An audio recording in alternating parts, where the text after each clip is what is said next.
एक गांव में एक मूर्तिकार रहा करता था। वह काफ़ी सुंदर मूर्तियां बनाता था।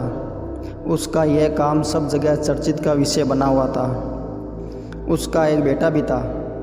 वह भी अपने पिता के साथ मिलकर काफ़ी सुंदर मूर्तियां बनाता था। उसके पिता खुश थे कि मेरा बेटा अच्छी मूर्तियां बनाता है, लेकिन उसके पिता हर बार उसकी मूर्तियों में कुछ न कुछ कमी निकालते।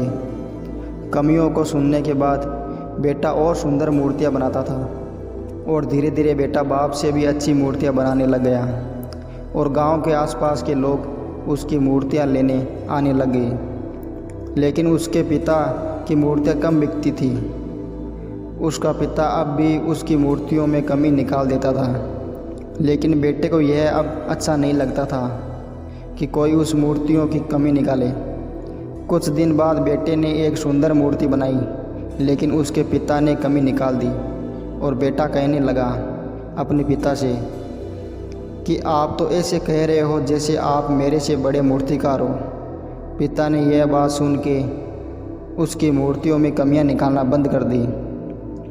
कुछ दिनों तक तो अच्छा चला, लेकिन बाद में धीरे धीरे बेटे की मूर्तियाँ कम बिकने लग गई। शुरू में तो उस बेटे को कुछ समझ नहीं आया और वह एक दिन अपने पिता से पूछता है कि मेरी मूर्तियाँ आजकल कम बिकने लग गई है।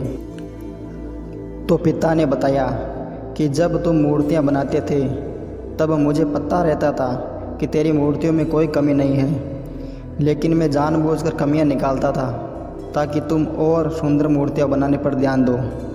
इस कारण तुम और ज़्यादा सुंदर मूर्तियाँ बनाता रहता था, लेकिन मेरी कमियाँ निकालने की वजह तुमको पसंद नहीं आई और तुमने मुझे कहा कि मैं आपसे बड़ा मूर्तिकार हूँ। इसी घमंड के कारण तुम आगे और अच्छी मूर्ति नहीं बना पाए, जिस कारण लोग मूर्तियों को कम पसंद करने लग गए। तो बेटे ने कहा अब क्या करना चाहिए मुझे?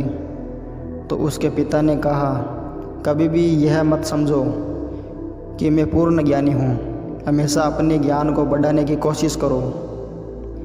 इस कहानी से हमें यही सीख मिलती है कि हमारे पास कितना भी किसी चीज़ के बारे में ज्ञान है तो उस ज्ञान को आगे बढ़ाने के लिए कुछ ना कुछ सीखना चाहिए।